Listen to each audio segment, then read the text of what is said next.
آقا کے وفادار ہے علماء دیوبند، اسلام کے غمخوار ہے علماء دیوبند، آقا کے وفادار ہے علماء دیوبند، اسلام کے غمخوار ہے علماء دیوبند۔ اللہ کے محبوب کے اور دین مبی کے، اللہ کے محبوب کے اور دین مبی کے خوددار و علمدار ہے علماء دیوبند، اسلام کے غمخوار ہے علماء دیوبند۔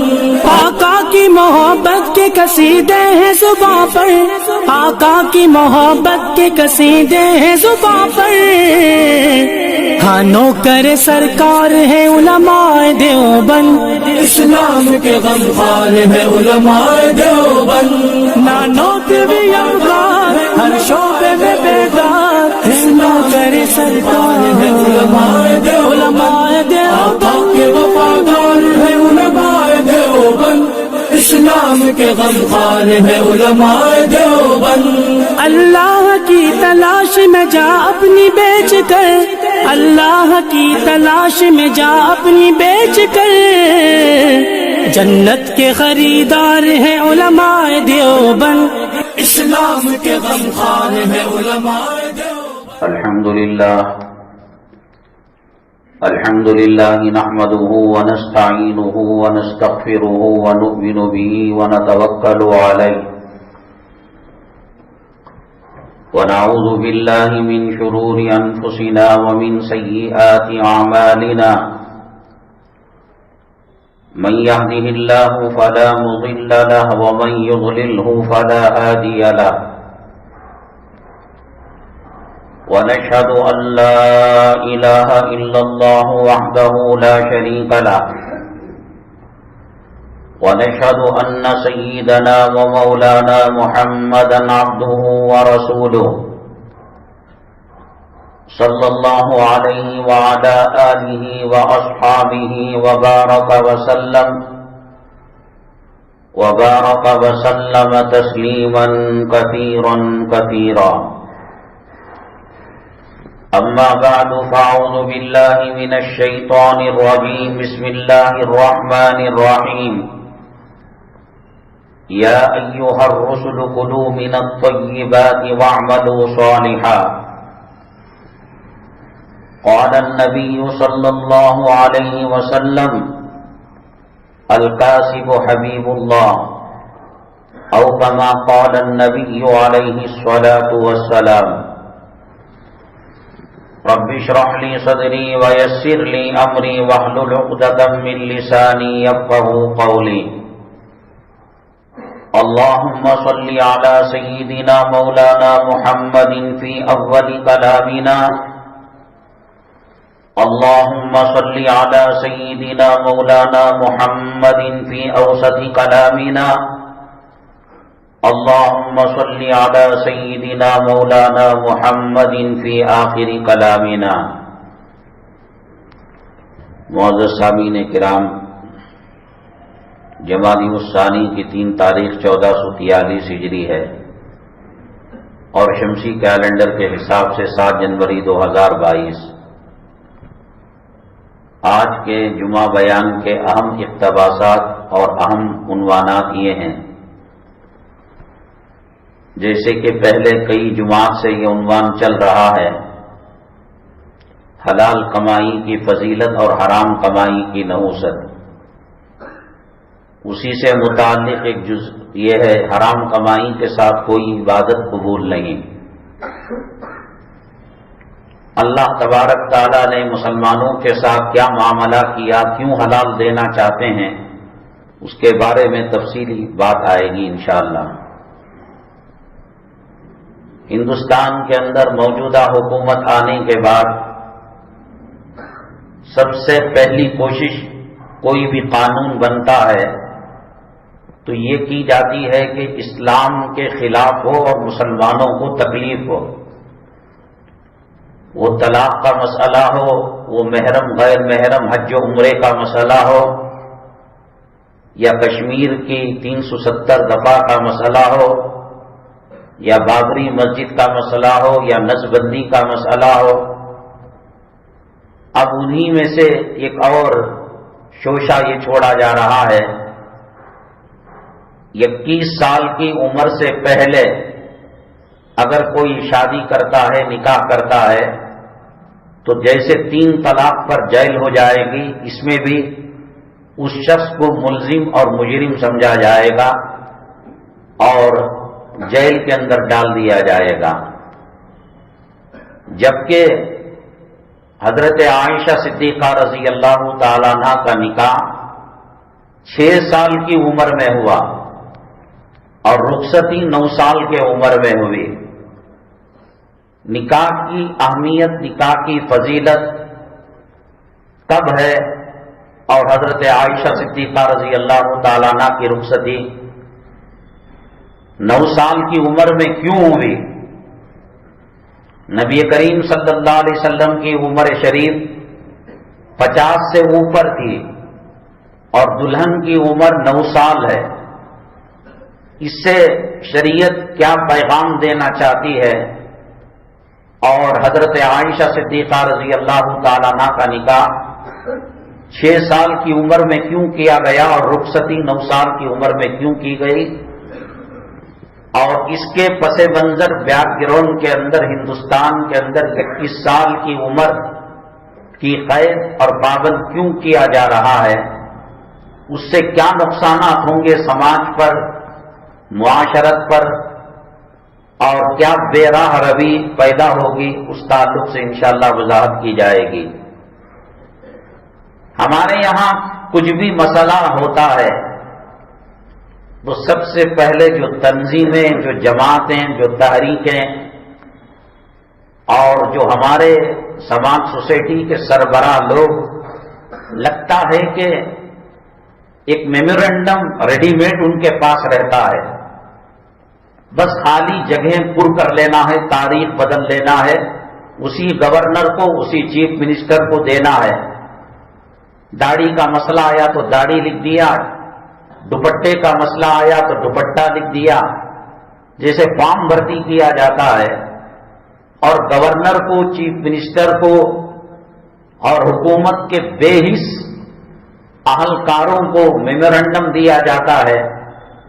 فائدہ یہ نظر آتا ہے کہ دوسرے دن اخبار کے اندر اس کی خبر ملتی ہے، واٹس ایپ کے اندر وہ خبر گشت کرتی ہے. اس کے علاوہ 99% ہمارے میمورنڈم اور ہماری درخواستوں کا ان پر کوئی اثر نہیں پڑتا. وہ سوچ سمجھ کر منصوبے بناتے ہیں، اور یہاں ہم لوگ ایک پرچی میمورنڈم کے نام پر، یادداشت کے نام پر، ہوم منسٹری کو ہو یا حکومت کے اہلکاروں کو ہو، لائن میں کھڑ کر دے کر فوٹو پکڑ لینا، یہ سمجھتے ہیں کہ مسلم مسائل کا حل ہے. اس سے کیا نقصان ہے انشاءاللہ اس کے بارے میں عرض کیا جائے گا. حسب معمول گزشتہ جمعہ سوال رکھا گیا تھا، جمعہ کے دن اگر کسی کا انتقال ہوتا ہے، اللہ تبارک تعالیٰ عذاب قبر سے اس کو محفوظ رکھتے ہیں. اب یہ فضیلت ہر کوئی حاصل کرنا چاہتا ہے، کون نہیں چاہے گا؟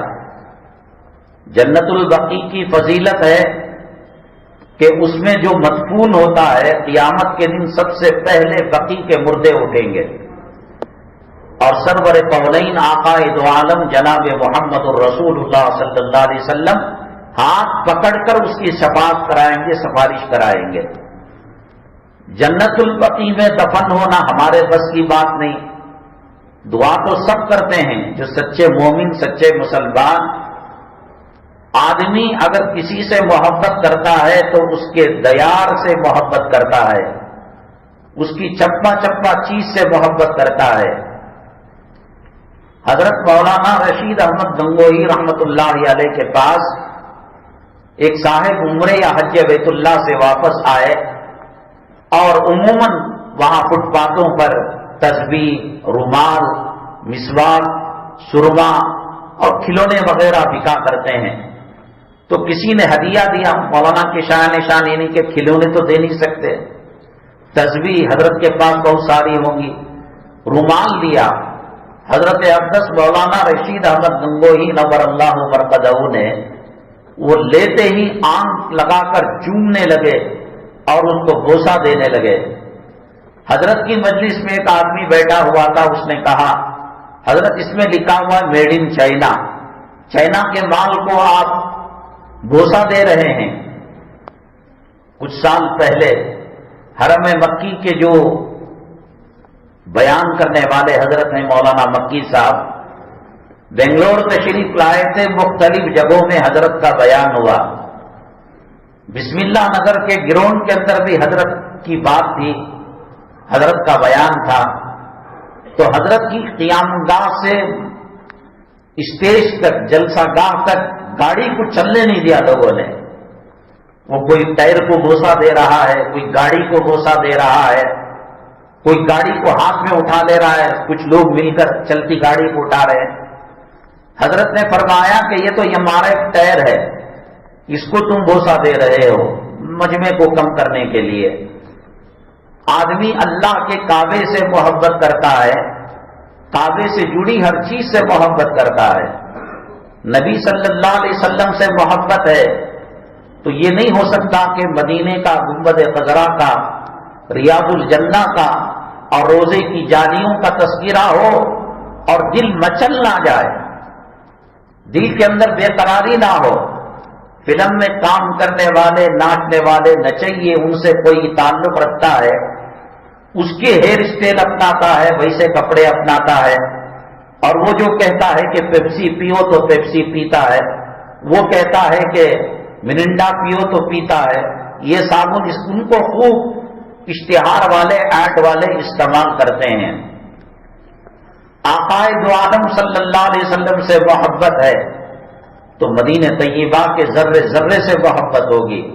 حضرت نے فرمایا مجھے معلوم ہے کہ چائنا میں بنا ہے، لیکن مدینہ طیبہ کی دھول اس کو لگی ہوئی ہے، میں اس کو بوسہ دے رہا ہوں۔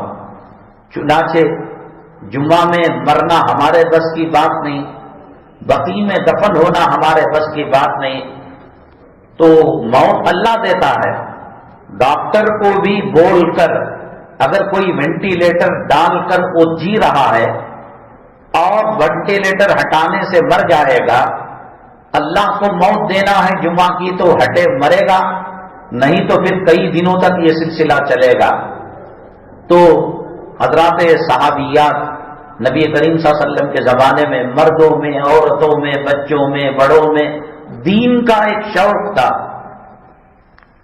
پتہ نہیں کس نے ہمارے سامنے دنیا کی محبت کا جام پلا دیا، یہ سائٹ خریدو، یہ گاڑی خریدو، یہ بلڈنگ خریدو، بچی کو یہ خرید کر دیو، بچے کو یہ کالج میں، یہ ہے ہی نہیں شریعت میں۔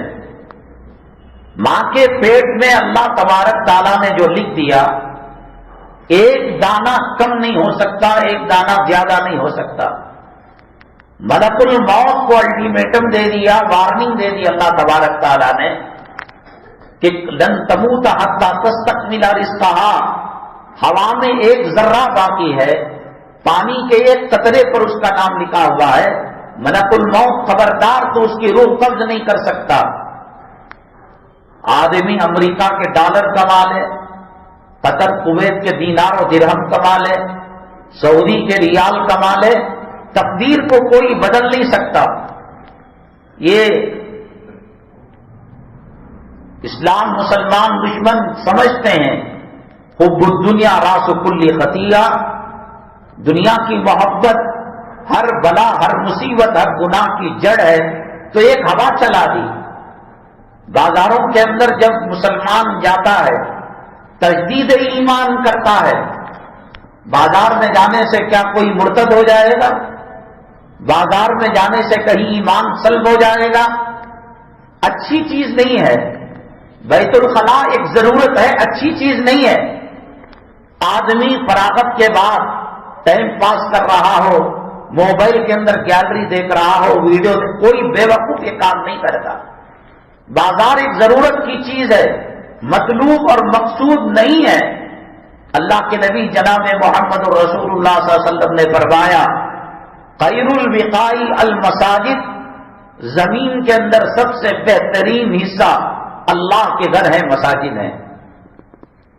وشر البقاع، اور بدترین جگہ جو ہیں وہ بازار ہیں، وہاں کلمہ پڑھ کر ایمان کو حرارت بخشنے کی ضرورت ہے، تجدید ایمان کی ضرورت ہے۔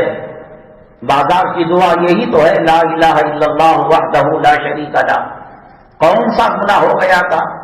برقع خریدنے گئے، سودا خریدنے گئے، چاول خریدنے گئے، غلہ خریدنے گئے، کون سا گناہ ہے؟ انسانی ضرورت ہے، لیکن انسانوں کو وہ اللہ کی قربت سے دور کرنے والی چیز ہے بازار۔ کلمہ پڑھنے کا حکم دیا گیا، کوئی اچھی چیز نہیں ہے، یہ چلا دیا۔ اب جو اپارٹمنٹس بن رہے ہیں ان کے اندر ایک منی بازار رکھ دیا، سوئمنگ پول رکھ دیا، دکانیں رکھ دی، تاکہ مال کی محبت دلوں کے اندر راسخ ہو جائے۔ اصل تو مسلمان کا جینا مرنا اسلام کے لیے ہے۔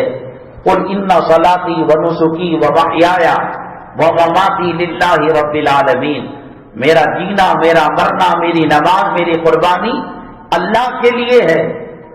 وہ کھانا بھی کھاتا ہے، وہ کپڑا بھی پہنتا ہے، گھر کا کوئی مسئلہ ہی نہیں ہے، کھانے کا کوئی مسئلہ نہیں ہے، روزی اللہ نے مقدر لکھ دی ہے، ایک دانہ کم، ایک قطرہ کم، ایک قطرہ کوئی زیادہ نہیں کر سکتا۔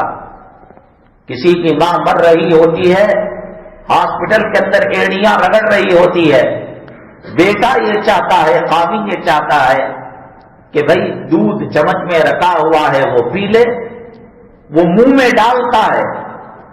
ملک الموت کہتے ہیں، اللہ تعالیٰ کہتے ہیں خبردار، یہ چمچ کا دودھ حلق کے نیچے نہیں اترنا چاہیے، اس کا نام اس پر لکھا ہوا نہیں ہے۔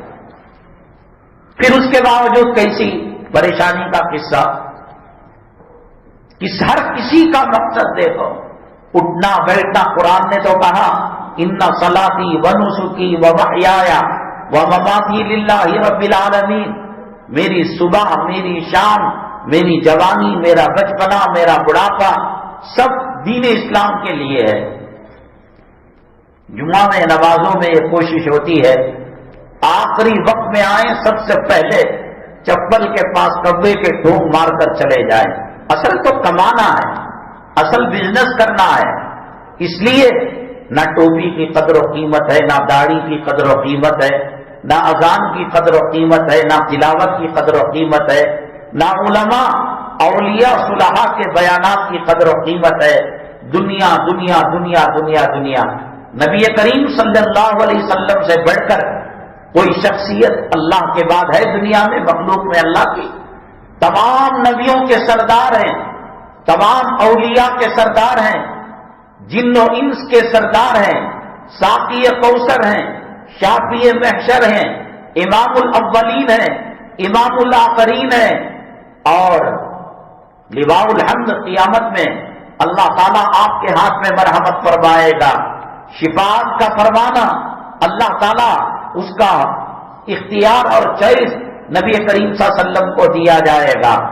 امی جان عائشہ صدیقہ رضی اللہ تعالیٰ عنہا فرماتی ہیں کہ نبی کریم صلی اللہ علیہ وسلم جب رات کی نماز کمرے میں پڑھتے، ایسا نہیں ہو سکتا تھا کہ آپ سجدہ بھی کریں اور میں لیٹی رہوں، قیام لمبا لمبا ہوتا تھا، کئی پارے تہجد کے اندر قیام اللیل میں پڑھا کرتے تھے، میں لیٹ جاتی، سجدے میں جانے کا ہوتا تو مجھے تھپکی دیتے، میں بیٹھ جاتی تب آپ سجدہ کرتے۔ کتنا چھوٹا مکان ہے امام الانبیاء صلی اللہ علیہ وسلم کا۔ آپ کو کہا گیا کہ اگر آپ چاہے تو احد کا پہاڑ سونا بنا کر آپ کے قدموں میں ڈال دیا جائے گا۔ آپ فرما سکتے تھے کہ میری 11 بیویاں ہیں، میری بیٹی حضرت فاطمہ بھی میرے گھر کے قریب رہتی ہے، مجھے احد کا پہاڑ نہیں 2 اینٹ سونے کے دے دو، بیچ کر میں بنگلہ بنا لوں گا، اپارٹمنٹ بنا لوں گا۔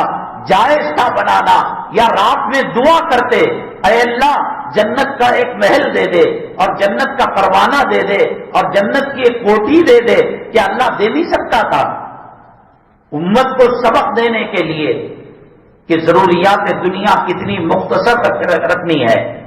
نبی کریم صلی اللہ علیہ وسلم چٹائی پر آرام فرما رہے تھے، حضرت عمر بن الخطاب رضی اللہ تعالیٰ عنہ داخل ہوئے، جس میں اطہر پر چٹائی کے نشانات تھے.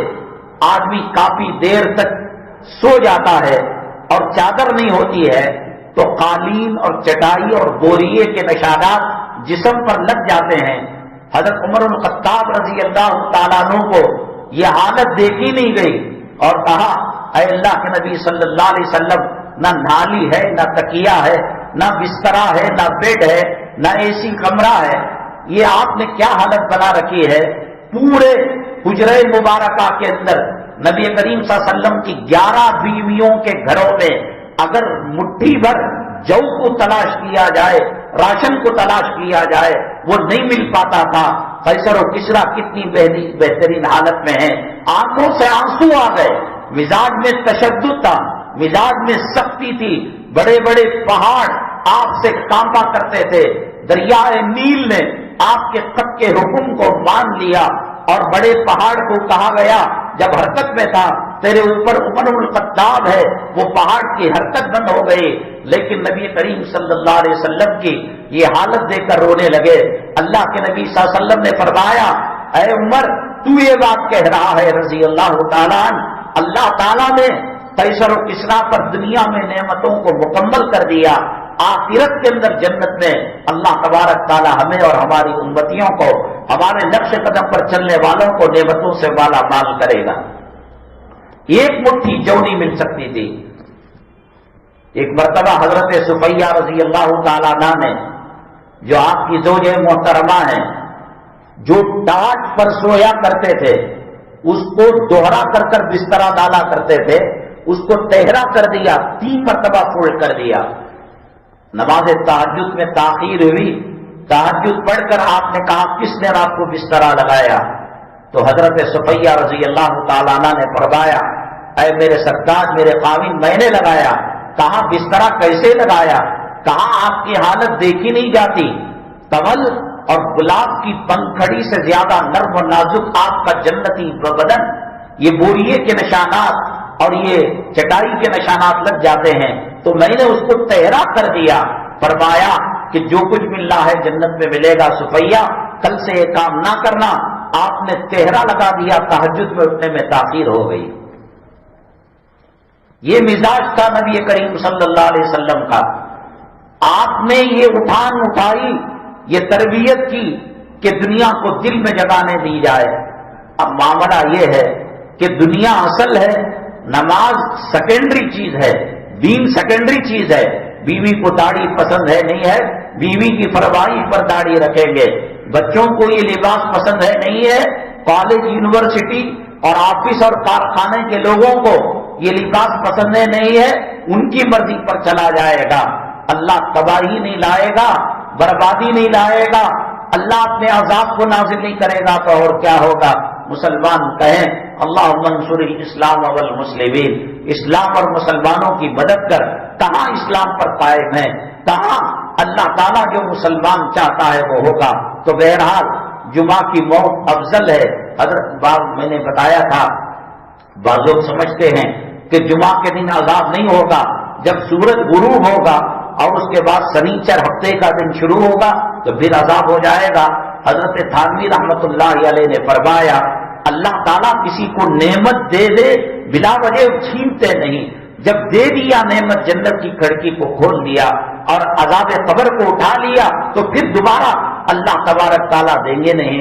تو جو مرنے والے ہیں جمعہ کو مرتے ہیں خوش نصیب، جو نہیں مرنے والے ہیں کون سا ایسا عمل ہے جس کے کرنے سے جمعہ کی موت کی فضیلت اس آدمی کو ملے گی؟ وہ کون سا عمل ہے کہ جنت البقیع میں اتفاقاً دفن نہیں ہو سکے تو پھر اللہ تعالیٰ قیامت کے دن وہاں سے اٹھائے گا؟ اس کے بارے میں عرض کیا جائے گا. اللہ تبارک تعالیٰ نے اپنی لاکھوں کروڑوں مخلوق کے اندر انسان کو اشرف المخلوقات بنایا ہے. فرشتوں سے افضل انسان ہے، انسان سے بہتر. لقد خلقنا الانسان فی احسن تقویم. اللہ نے کہا سب سے بہترین سانچے میں ہم نے انسان کو ڈالا ہے. حکیم الامت حضرت مولانا قاری حکیم الاسلام حضرت مولانا قاری محمد طیب صاحب رحمۃ اللہ علیہ فرمایا کرتے تھے اللہ تعالیٰ نے جو عالم پیدا کیا یہ پورے عالم کا نمونہ اللہ نے انسان کے جسم کے اندر رکھ دیا. جیسے کھیتی ہوتی ہے، جنگل ہوتا ہے، داڑھی کو رکھا، سر کے بالوں کو رکھا، گندے بالوں کو رکھا، اچھے بال داڑھی کے رکھا، اور کھیتی کے بعد سر کے بالوں کو رکھا، اور گندے پانی کا چشمہ ناک کے اندر رکھا، کھارے پانی کا چشمہ آنکھ کے اندر رکھا، میٹھے پانی کا چشمہ منہ کے اندر رکھا. حضرت نے اس کو بتایا ہے کہ یہ عالم اصغر ہے. سب سے بہترین اللہ تبارک تعالیٰ نے انسان کو پیدا کیا.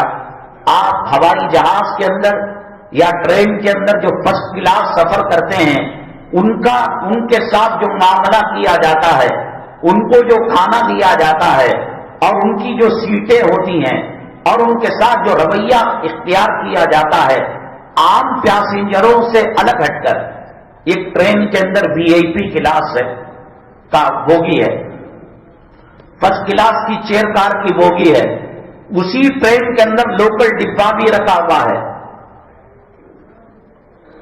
لوکل ڈبے والوں کے ساتھ اس کو تو پیسہ دے کر بھی توشہ نہیں ملتا، اور یہاں اس کے ساتھ بڑا آپ ایئرپورٹ کے اندر دیکھیے VIP جو پیسنجر ہوتے ہیں، فرسٹ کلاس جو پیسنجر ہوتے ہیں، وہیں پر ایک عظیم الشان دسترخوان لگا دیا جاتا ہے. اللہ تبارک تعالیٰ نے جب انسان کو اشرف المخلوقات بنایا تو اس کے کھانے اور اس کا طرز زندگی اور اس کا زندگی گزارنے کا طریقہ عام حیوانات، عام جانوروں سے الگ رکھا. مرغی کے لیے حلال حرام کچھ نہیں ہے، بکروں کے لیے حلال حرام کچھ نہیں ہے، جنگل کے درندوں کے لیے حلال حرام جو کھا سکتے ہیں اللہ نے جو ان کے لیے بنایا. اور دنیا کی ساری مخلوق آپ دیکھیے گا، شیر بھی کھاتا ہے تو کھانے کے پاس اپنے منہ کو لے جانا پڑے گا. منہ کھانے کے پاس مرغی کبوتر جو چگتے ہیں دانے، وہ اپنی چونچ کو کھانے کے پاس لے کر جانا پڑے گا. بکرا ہے، گائے ہے، بیل ہے، وہ بھی اپنے کھانے کے بعد اپنے منہ کو جھک کر کھانا پڑے گا. انسان کو اللہ تعالیٰ نے اشرف المخلوقات بنایا. انسان نیچے رکھی ہوئی روٹی پر منہ نہیں مار سکتا. روٹی اٹھا کر یہ اشرف المخلوقات ہے، اس کے منہ کے اندر روٹی کا ٹکڑا جائے گا، کھانا جائے گا، پانی جائے گا. جو جانور پانی پیتے ہیں وہ اٹھا کر گلاس میں، برتن میں یا اپنی چلو میں نہیں پیتے، پانی کی طرف منہ لے جانا پڑے گا.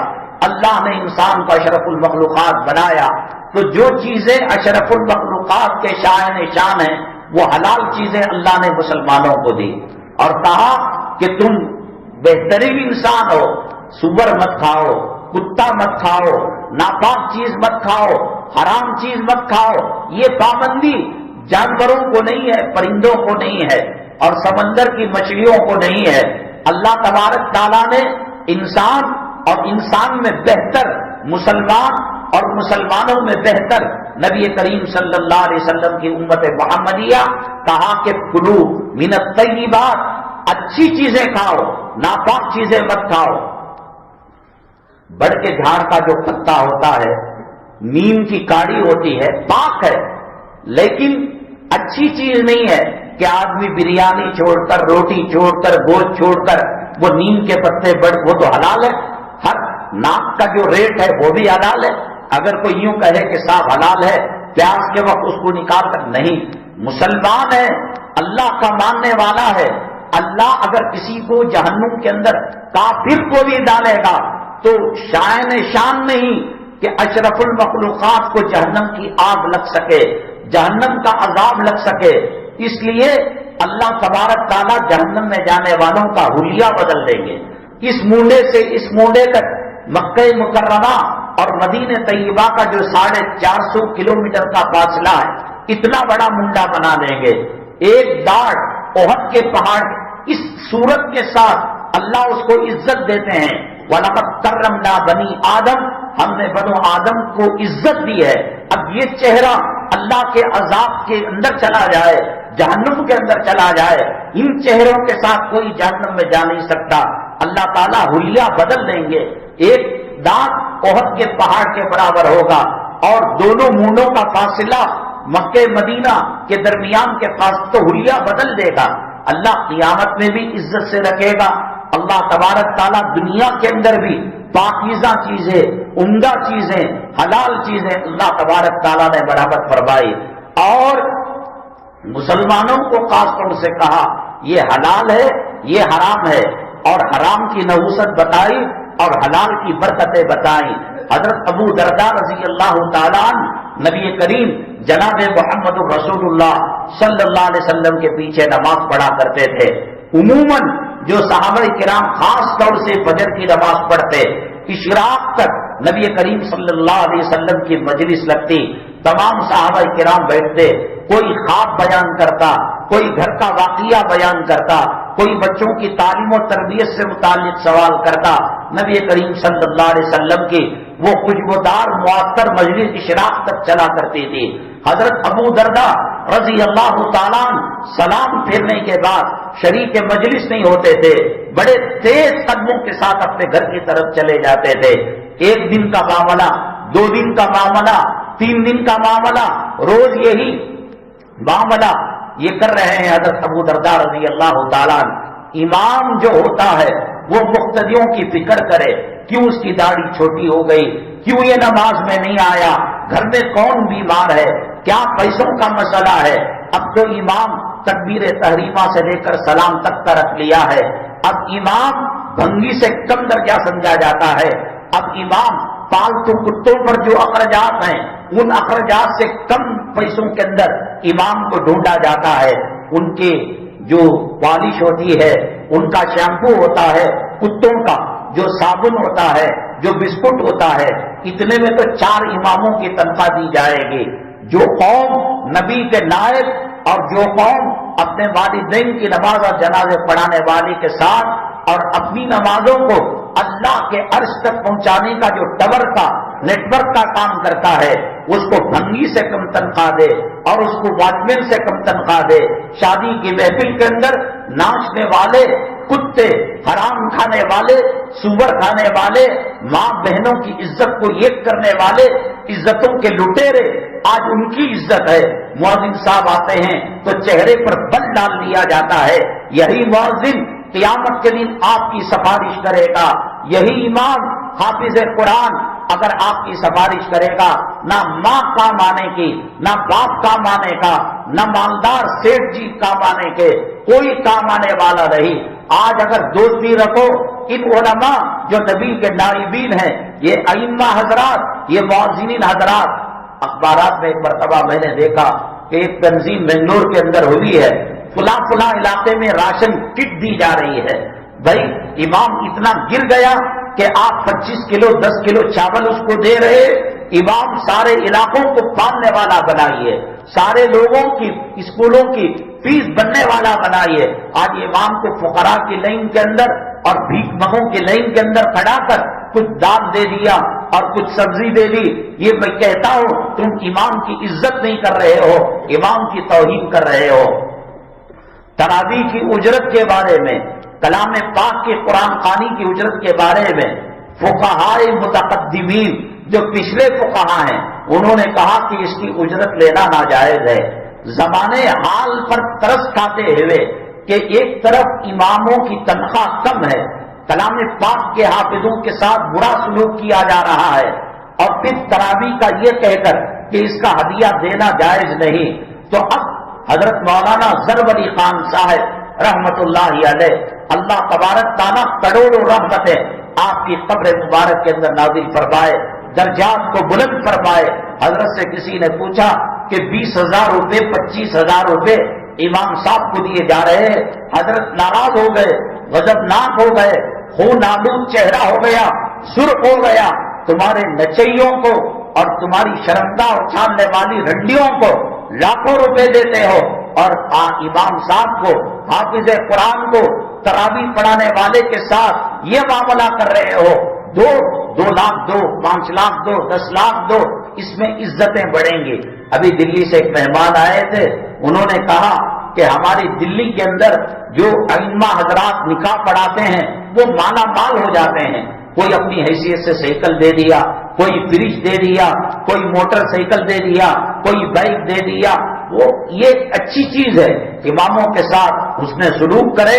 کل انتقال کے بعد میدان محشر میں اگر وہ یہ کہہ دے یہی وہ بندہ ہے جو دنیا میں میری خاطر تواضع کیا کرتا تھا، بیوی بیمار تھی، ماں ہاسپٹل میں ایڈمٹ تھی، جان کنی کی عالم تھی، بند مٹی سے اس نے مجھے پیسوں سے نوازا، اللہ تو نے کہا ہے حافظ قرآن کی شفاعت کو قبول کیا جائے گا، یہ سی پی کام نہیں آنے کا، یہ منسٹر کام نہیں آنے کا، یہ دنیا کے سیاسی کتے کام نہیں آنے کے، کفن کی گھاٹی کے ساتھ تمام رشتے ختم ہو جائیں گے، یہ مؤذن کام آئے گا.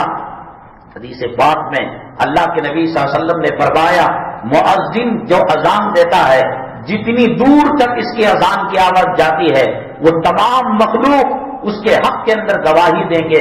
اے اللہ، جب مخلوق سو رہی تھی اور بستروں پر سڑ گل رہی تھی، یہ وہ تھا جس نے حی علی الفلاح کا نعرہ لگایا، الصلاۃ خیر من النوم کا نعرہ لگایا، مخلوق گواہی دے گی.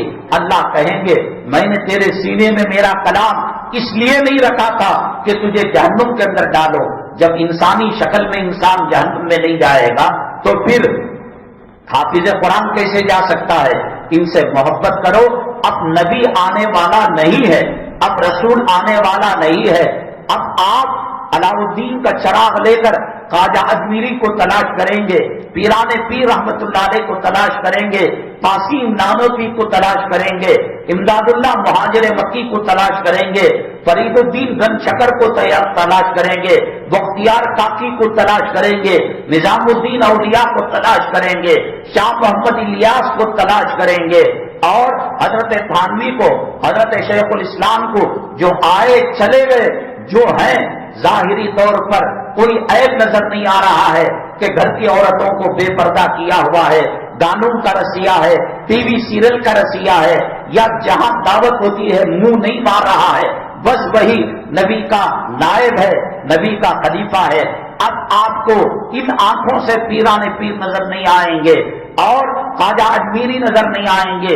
جو ہیں ان کو غنیمت سمجھیے کہ ان کے سینوں میں اللہ نے کلام پاک کو رکھا ہے. بہرحال بات آگے بڑھ رہی ہے. حضرت ابو درداء رضی اللہ تعالیٰ عنہ کو بلا کر بھیجا. امام کی ذمہ داری ہوتی ہے کہ آپ کے گھر کی بچی بے پردہ جا رہی ہے، اسکرٹ پہن کر جا رہی ہے، نیل پالش لگا کر جا رہی ہے، وہ امام جو تکبیر تحریمہ سے سلام تک ہو وہ متولی کا غلام ہوتا ہے، وہ کمیٹی صدر اور سیکرٹری کا غلام ہوتا ہے. خلافت اسی کو دی جاتی تھی جو منبر و محراب کا وارث ہوا کرتا تھا. سیدنا ابو بکر صدیق رضی اللہ تعالیٰ عنہ کی خلافت کا مسئلہ آیا تو صحابہ کرام نے کہا ہم نے ان کے پیچھے مسجد کے اندر نماز پڑھی ہے، بڑی خلافت اور بڑی امامت جب کی ہے، یہ خلافت، یہ امیر المؤمنین کا ہونا یہ چھوٹا معاملہ ہے، ہم کیوں نہیں ان کے ہاتھ پر بیعت کریں گے؟ بہت عزت کی چیز ہے، بہت شرافت کی چیز ہے. یہ دنیا چونکہ مال کی پجاری ہے اور یہ دنیا چونکہ چڑھتی سورج کی پوجا کرنے والی ہے. آپ جیسے حدیث پاک میں اللہ کے نبی صلی اللہ علیہ وسلم نے فرمایا اللہ کا ذکر اتنا کرو کہ لوگ تمہیں مجنون کہنے لگے، پاگل کہنے لگے. علماء سے اتنی قربت اپناؤ، اٹھتے بیٹھتے مولانا صاحب، اٹھتے بیٹھتے مؤذن صاحب، گھر میں اچھا پکا مؤذن صاحب کو دے کر بھیجا. میں اللہ کی قسم کھا کر کہتا ہوں پوری دنیا وائٹ ہاؤس سے واشنگٹن سے بھر جائے اور پوری دنیا سیاسی کتوں اور سیاسی عمرا سے بھر جائے، ارب پتیوں کھرب پتیوں سے بھر جائے، ان کو ترازو کے پلڑے میں رکھو اور مسجد کا امام نہیں، مسجد کا مؤذن نہیں، مسجد کا واچمین نہیں، مسجد کے ٹوائلٹ دھونے والا جو بھنگی ہے، میرے رب کی قسم ان تمام سیاسی محکموں سے وہ افضل ہے. ان کی نسبت تختے کی طرف ہے، حکومت کی طرف ہے، سلطنت کی طرف ہے.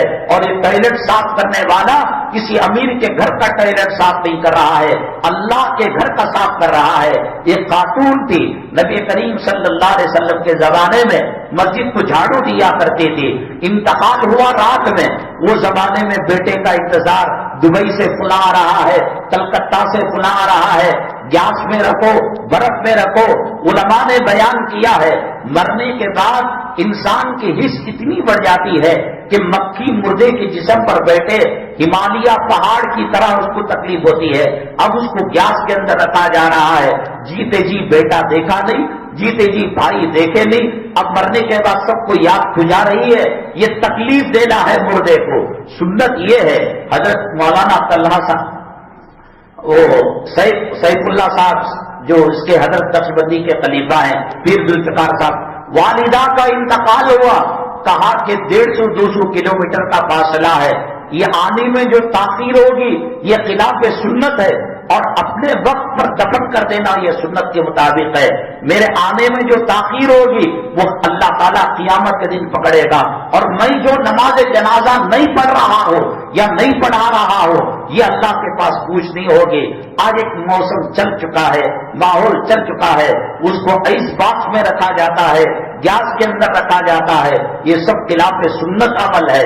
بہرحال علماء سے تعلق رکھیں گے، اماموں سے تعلق رکھیں گے، حافظ قرآن سے تعلق رکھیں گے، اتنا رکھو کہ لوگ سمجھے کہ یہ اس کا میں نے کہا نا، اب یہ زمین نہیں پیدا کر سکتی خواجہ میری کو، یہ زمین نہیں پیدا کر سکتی مولانا ظفر علی خان کو، یہ زمین نہیں پیدا کر سکتی حسین احمد مدنی کو، وہ گوندے بانجھ ہو گئی، وہ پیٹ ختم ہو گئے جننے والے، وہ سینے سوکھ گئے۔ اب جو چیز مل رہی ہے، جو پھل مل رہا ہے، جو غذا مل رہی ہے، بس اس کو کھا لو، اللہ تبارک تعالیٰ دنیا اور آخرت کے اندر آرام کرے گا۔ حضرت ابو درداء رضی اللہ تعالیٰ عنہ کو بلا بھیجا اللہ کے نبی صلی اللہ علیہ وسلم نے، کہا کہ مجلس میں کیا فیصلہ ہو گیا، کیا خطا ہو گئی، کیا چیز پیدا ہو گئی، آپ اتنا جلد چلے جاتے ہیں۔ حضرت ابو درداء رضی اللہ تعالیٰ عنہ نے فرمایا، میرے آقا جب رات کو مدینہ طیبہ میں ہوا چلتی ہے، میرے گھر کے بغل کے اندر کھجور کے درخت ہے، ان ہوا کے جھونکوں سے یکا دکا کھجور زمین پر گر جاتا ہے۔ دن میں تو ہم نگرانی کر لیتے ہیں، رات کے اندھیرے میں تہجد پڑھتے ہیں، آپ کے پیچھے فجر پڑھتے ہیں، مجھے اس بات کا ڈر ہے کہ مالک کی اجازت کے بغیر ہمارے بچے کہیں وہ کھجور اٹھا کر نہ کھا لیں۔ نبی کریم صلی اللہ علیہ وسلم نے یہ تربیت فرمائی تھی، آدمی بھوکا رہے، پیاسا رہے، پیٹ پر پتھر باندھ لے، حرام کا لقمہ مسلمان کے شائن شان نہیں ہے۔ اور جب خون کے اندر حرام کا خون پل جائے گا، وہ جسم جنت میں نہیں جا سکتا، جہنم کے انگاروں کے لائق ہے۔ اور اللہ کی عزت و جلالت کی قسم، اللہ نے ماں کے پیٹ میں ہمارے جو دانے لکھے ہیں، ہماری جو روزی لکھی ہے، اللہ اگر لکھ رہا ہے تو حرام لکھے گا اللہ کہے گا کہ جوئے میں پیسہ ملے گا، سٹے میں پیسہ ملے گا، IPL میں پیسہ ملے گا، گھوڑے کی ریس میں پیسہ ملے گا، ماٹی کیچ کے اندر اللہ جو دے گا پاک دے گا، وہ تقدیر کے اندر ہوگا جو اس نے کیا ہے، وہ مل کر رہے گا۔ ایمان بنا لو، جیسے آج جمعہ کا دن ہے، جیسے سورج نکلا ہوا ہے، جیسے کہ ہم اور آپ مرد بانے ہیں، نہ بیکو ہیں، نہ لیڈیز ہیں، نہ ہجڑے ہیں، پکا 100% سولانے مرد بانے ہیں۔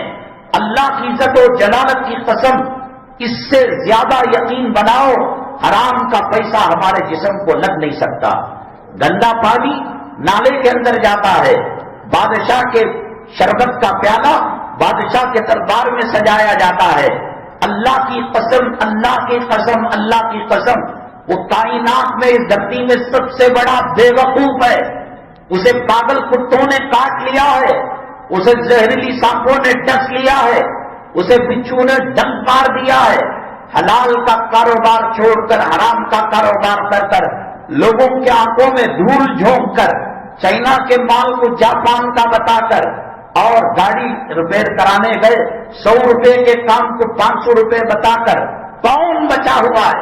میں نے بارہا یہ بات کہی ہے کہ مسلمان یہ سمجھتا ہے کہ حرام کمائی کا مطلب سور کا گوشت ہے، حرام کمائی کا مطلب کتے کا گوشت ہے، حرام کمائی کا مطلب شراب ہے، حرام کمائی کا مطلب جوا ہے۔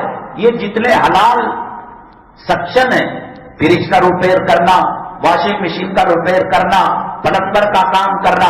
ایک صاحب لفٹ کے میکینک تھے، وہ مزدور کے حساب سے کام کیا کرتے تھے، وہ لفٹ کی مرمت کے لیے گئے، ایک چھوٹا سا IC بورڈ کے اندر چلا گیا تھا اور بتا رہے تھے